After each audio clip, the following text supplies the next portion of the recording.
Y'all know what's going on. It's time for another episode of Doing Time with Joe. I'm your host, Joe Baker, and welcome to the show, y'all. Now look, Derek, unfortunately, he's gone to prison. His parents are absolutely heartbroken because they've lost their daughter and now they've lost their son, and their son is being held responsible for his sister, their daughter's death. I mean, this is like total tragedy for them and their family, including Derek. You know, here he is sitting in prison, and everybody knows, it's all over the news, that he gave his sister, or that's what they were saying anyway, he gave his sister drugs that killed her. And now he's sitting in prison for it. And he feels so bad about it. He feels terrible about it. And when you're feeling bad about a circumstance like that, and you really don't believe that you have anybody to reach out to, you start to do reckless stuff.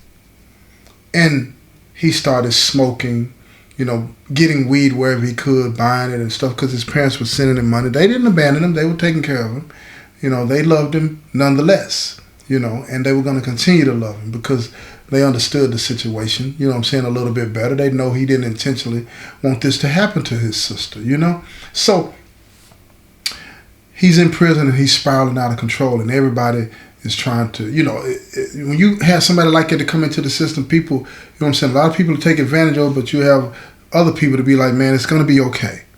You're going to be all right, and they were trying to encourage him, keep him up, and all these different types of things. And his cellie turns out to be a good dude. But he was one of those people that, I'm talking about when he hit you in the head with that Bible, he hit you in the head with it. So he keep doing all this preaching, and Derek don't want to hear that. He don't want to hear nothing like that. Not now. Not now. He's just trying to get away from his pain. He can't put the puzzle together that's gonna, somebody saying that they love you and Yahshua Jesus is saying this and saying, he ain't none of that registered. He don't want to rap about that. Now his parents, in the meantime, in between time, they love their son and they miss their daughter, and they're not letting this go. So his father gets to thinking about all of the things that Derek told the police, and how did all of this stuff just miraculously disappear? No connection, no nothing. Again, I tell you, this is a small town and people talk, right? Now Chase is still getting money, right? And Derek's father is constantly at the police telling him to watch him. He believes his son. Now the detectives never told them that they didn't believe him. They just said that wasn't nothing there. And they had been watching too, because they had been getting reports about these drugs that had these chemicals on them from other parts of the state and other states as well, right? So they felt as though this must be something bigger than their small town. This is something that's spread out all over the country. So they think that they might be dealing with some ring that's way bigger than their town, and they're going to pay attention. And Chase might be the key to it. But see, Chase had gotten a reputation now with the old heads in the game that he was somebody that could be trusted and that he'll keep his mouth shut. So they started to lean on him a little bit more about wanting getting that money. Start giving him more product, telling him, about different areas that they had controlled outside of the city that he was in, and even in other states if he wanted to go there and get his bread. They knew that he was a team player as far as the way they define team player. They trusted him now. He was somebody that was fully committed to the lifestyle. And he, like them, thought that situation with Tanisha was over. They thought that was done. Derek is in prison. He pled guilty. It's time to get back to the business. And that's what Chase did. But he didn't know he was being watched. And they were watching him real tough. Derek's dad was watching him so much, he had a journal. He was watching him, and every time he would see him in certain places, he'd write it down. And he was watching the people that were coming up to the car. He'd write that. And like I said, this is a small town. Everybody knows each other. So he knew who they were. He was writing their names down. And this information started to create a puzzle. Started to show a pattern. The same people all the time in the same place or different places, but it was always the same people. He had a vast customer base, and mostly it was the people that he went to high school with. They were adults now, working in the factories and other places. And again, child users become adult customers, y'all. And that's what had happened. Just like the old heads in the game had predicted would happen. And they were using heavy because the drugs that they had been feeding them, the drugs that they had been spraying with these chemicals had gotten them hooked. But nobody really took it that serious because it's just weed. You feel me? They started making excuses for why Tanisha was gone. She was greedy and she was doing way more than she should have, or she didn't know what she was doing, and all of those different types of things, right? They can control the drugs that they use. It's got to be something that the person that OD'd and died on did versus the drugs. You understand what I'm saying? Wake up, y'all. But let me get back to it. Now, here's the thing. Derek is sitting in jail, prison, not even aware of what's going on outside. He's in a fog. He's trying to escape. And every time he gets super duper high and he's in the cell, he's starting to hear voices. He's starting to hallucinate and all of those different things, right? And he's thinking he's losing his mind. He's really slipping. He's tripping. He don't know what to do. And he reaches out, he goes to talk to the nurse and all this and that, but he don't come all the way clean, but they know. And then guess what? Piss test time.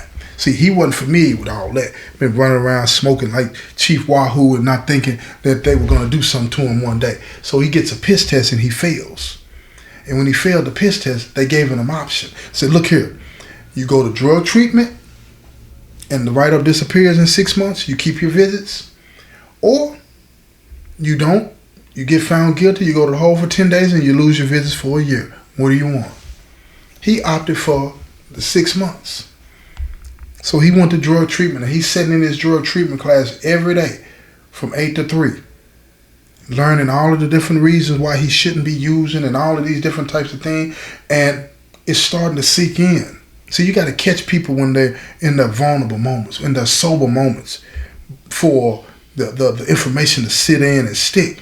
You're not going to get through an addict when they are in that fog. They're not hearing it. They don't want to hear it. And at the same time, his cell is starting to get through to him too about making his life worth more than just chasing drugs and all of those different types of things and wasting the money that his family is sending him. But the one thing that really got him, y'all, is in one of his hallucinations, he thought that he heard his sister talking to him. And he just sat there and nobody's there. But he's sitting there talking to this empty space as if somebody's there. And in his mind, he's seeing his sister. And he cries and he tells his sister how sorry he is about what happens and all this and that. And his sister tells him that everything is going to be okay. She's fine, but she needs him to stop doing what he's doing. And he tells her, he says, I'm sorry. I'm sorry. And she tells him he needs to quit. And he promises to quit. And when he shares this story with his classmates in the drug program, they all sat there bewildered. A few of them laughed at him, mocked him, but he didn't care. In his mind, he was certain that was his sister and that she was okay, and he was able to let it go and move on.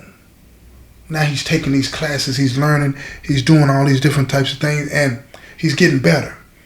His mom and dad are coming to see him, and about midway through the time, he had 6 months, midway through, his pops at the visitation tells him, said, look, I got some news for you.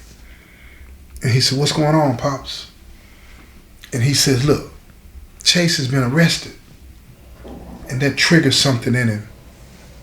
It triggers something in Derek. And Derek says, for what? They got him busted with a lot of guys on this drug ring that they've been selling drugs all across the country. And now he's ready to talk. And Derek looks at him, talk about what? He says he's ready to talk about what happened to Tanisha. His lawyers reached out to the DA with information about that case. And now they're going to reopen it. They want to look at it and see what's going on. And Derek said, what's that got to do with me? You know, because Derek is in that place now that he accepts responsibility and all this and that, right? But this conversation is triggering them old demons in him. He's feeling some kind of way, and he, on his defensive mechanism, he said, what's that got to do with me? And his dad said, look, if they reopen the case, it's a chance that, you know, we might be able to get you resentenced and get you up out of here earlier. And Derek, even though, well, he thought he had forgiven himself. He thought he was moved beyond it, but he really wasn't. Because he was just this conversation with his dad was making him feel guilty. And when his mom, you know, since she chimed in, she said, look, Tanisha's gone. And we're all heartbroken about that. We know that. But we know you didn't mean it. And Derek's sitting there and he's crying and he's looking at his mom, and his mom knew what he needed to hear. She knew it. And she told him, she took him by his hand, she said, baby, I don't hold you responsible for what happened to her. I don't hold you responsible for that. You were a part of it, yes. But you were a child too. And you're paying for it. And I love you. And he looks at his mom, the tears coming down his face, and he said, but you called me a murderer. You said that I murdered my own sister. And his mom broke down. It just broke her. And she said, I don't believe that. She said, I was hurting. I'm sorry for saying that to you. I'm sorry for that. And Derek, he couldn't take it. He just laid his head down on the visitation table, and he couldn't look up, and he cried and cried. And the sergeant and the VG came over to the table, and he said, is everything okay?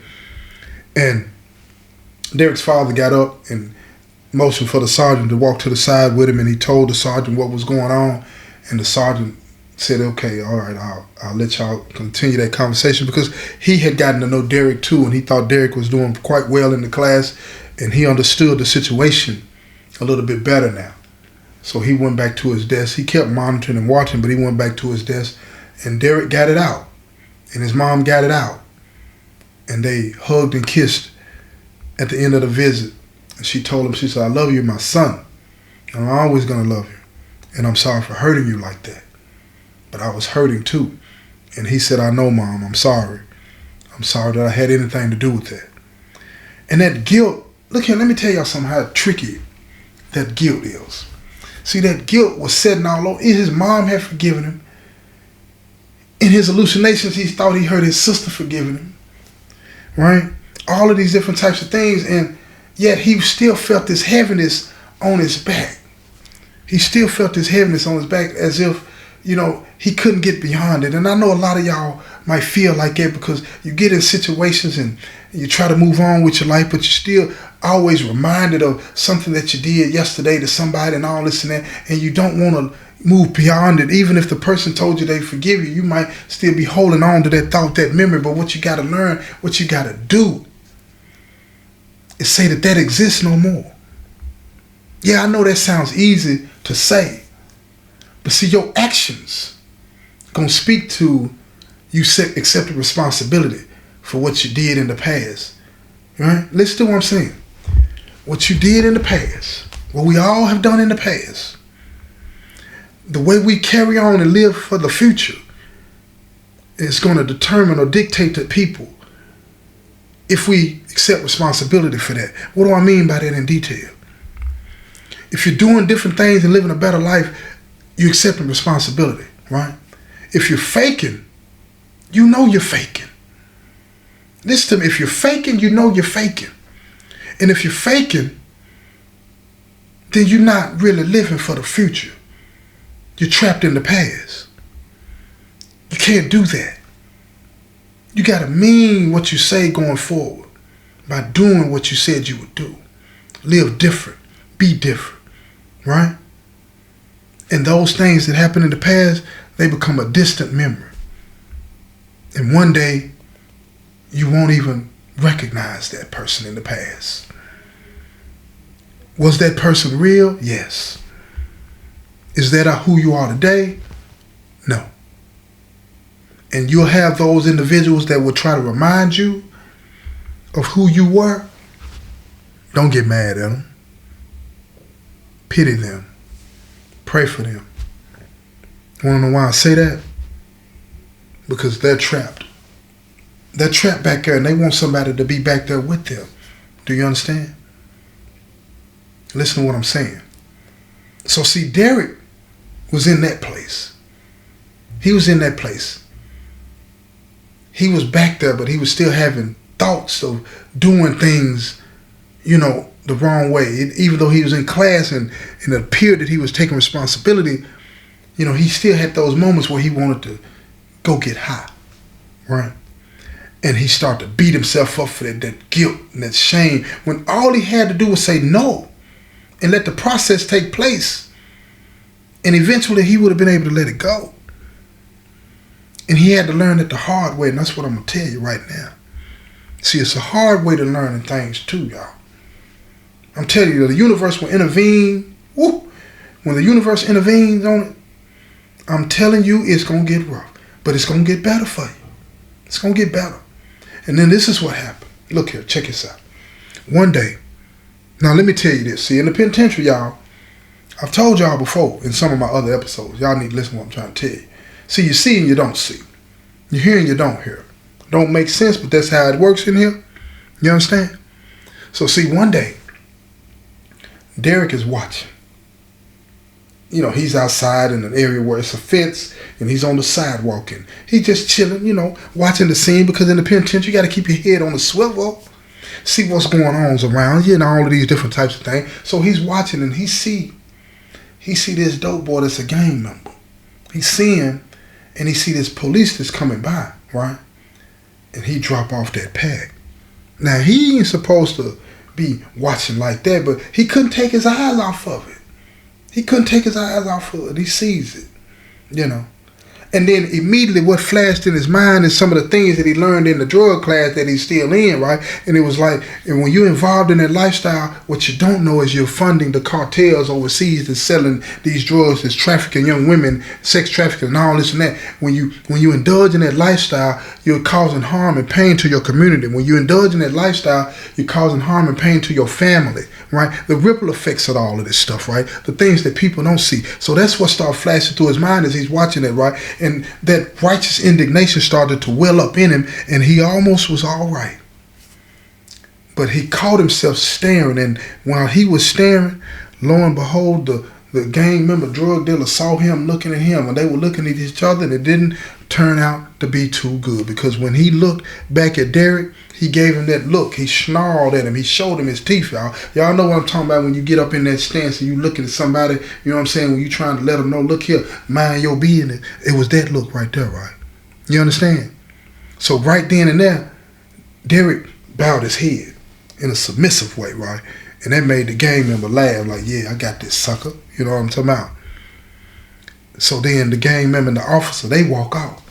But see, Derek seen that. He seen it. And in the penitentiary, you see and you don't see. And you're going to have to tune into the next episode to hear what this situation led to, how it played out for Derek. This has been another episode of Doing Time with Joe. I'm your host, Joe Baker, and I say peace, y'all.